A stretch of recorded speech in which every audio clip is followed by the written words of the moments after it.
سید احمد سرہندی، جنہیں مجدد الف ثانی کے نام سے بھی جانا جاتا ہے، ایک مشہور اسلامی تحریک کے رہنما اور صوفی بزرگ تھے۔ ان کی پیدائش 1566 میں ہوئی اور وہ 1624 میں وفات پا گئے۔ ان کا تعلق برصغیر موجودہ ہندوستان سے تھا اور وہ سادات کی نسل سے تھے۔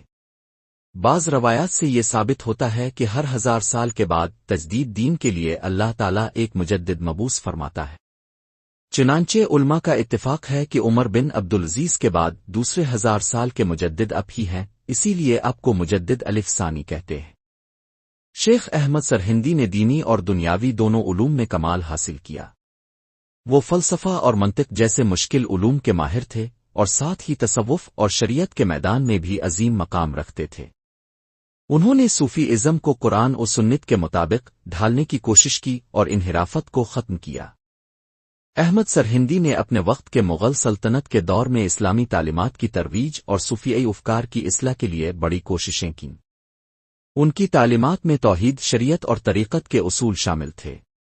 وہ دین کی تبلیغ اور اصلاحی کوششوں کے حوالے سے مشہور ہیں اور انہوں نے اسلامی تعلیمات کی حفاظت اور ان کی اصل روح کی طرف لوگوں کی توجہ دلانے کی کوشش کی۔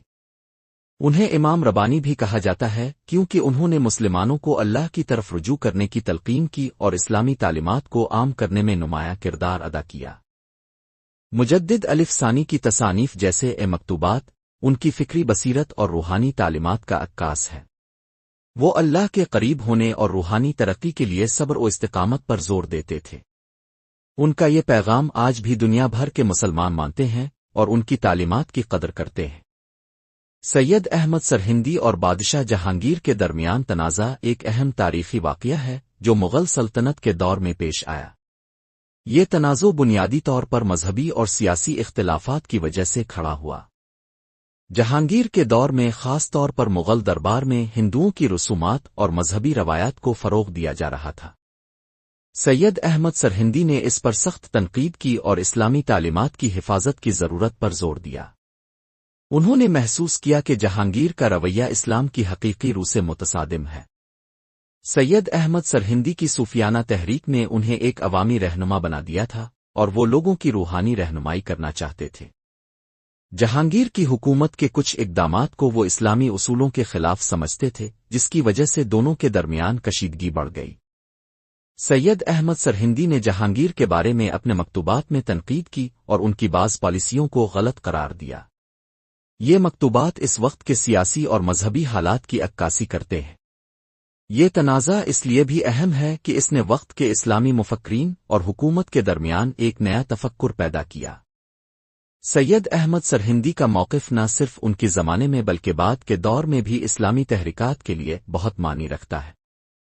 اگرچہ یہ تنازع ان کی جان کی سلامتی پر اثر انداز ہوا، لیکن انہوں نے اپنے نظریات کو جاری رکھنے کی کوشش کی اور اسلامی تعلیمات کی حقانیت کی حفاظت کی۔ یہ تنازع تاریخ میں نہ صرف ایک مذہبی اختلاف کے طور پر جانا جاتا ہے، بلکہ یہ ایک ایسے وقت کی علامت بھی ہے جب اسلامی ثقافت اور روایت کو بچانے کی کوشش کی گئی تھی۔ جب بادشاہ جہانگیر نے سید احمد سرہندی کو گرفتار کیا تو یہ واقعہ ایک اہم تاریخی موڑ تھا جو مغل سلطنت کی سیاسی اور مذہبی تاریخ میں نمایاں حیثیت رکھتا ہے۔ سید احمد سرہندی، جنہیں مجدد الف ثانی بھی کہا جاتا ہے، نے جہانگیر کے دور حکومت میں مذہبی اور سیاسی معاملات پر تنقید کی تھی۔ انہوں نے خاص طور پر مغل دربار میں ہندو رسومات اور روایات کے فروغ کی مخالفت کی۔ احمد سرہندی کی تحریروں اور مکتوبات میں جہانگیر کی بعض پالیسیوں اور فیصلوں کے بارے میں سخت الفاظ شامل تھے جو ان کے گرفتاری کا سبب بنے۔ سید احمد سرہندی کو 1620 عیسوی میں گرفتار کیا گیا۔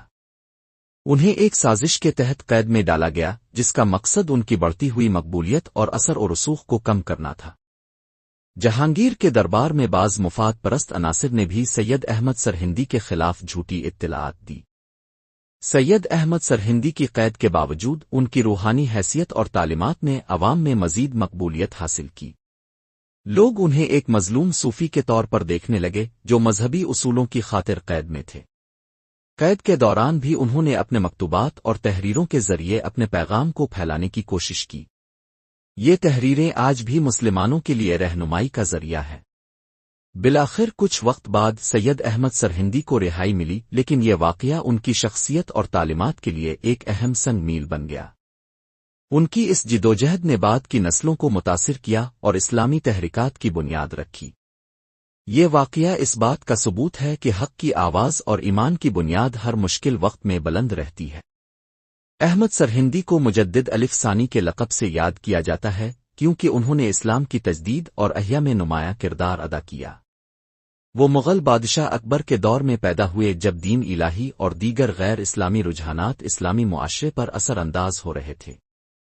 احمد سرہندی نے ان بدعات اور غلط نظریات کے خلاف آواز بلند کی اور لوگوں کو اسلام کے اصل عقائد و اصولوں کی طرف واپس لانے کی کوشش کی۔